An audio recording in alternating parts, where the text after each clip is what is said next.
Axborot tizimlari.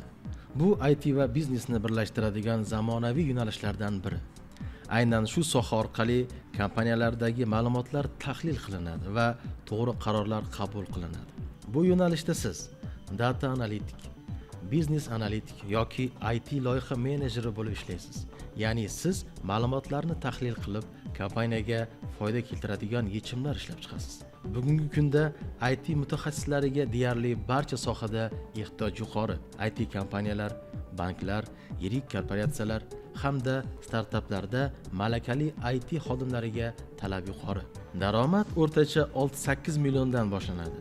Tajriba bilan 15-25 milliongacha chiqadi. Kuchli mutaxassislar esa 30 million va undan yuqori daromad qilishadi. Bu sohaning eng katta afzalligi, siz masofadan turib, hatto xalqaro kompaniyalar bilan ham ishlash imkoniyatiga ega bo'lasiz. Karyera davomida siz oddiy analitikdan boshlab, biznes analitik, loyiha menejeri yoki IT rahbar darajasigacha o'sasiz. O'qish davomida siz dasturlash asoslari, ma'lumotlar tahlili, IT tizimlar va zamonaviy texnologiyalarni amaliy tarzda o'rganasiz.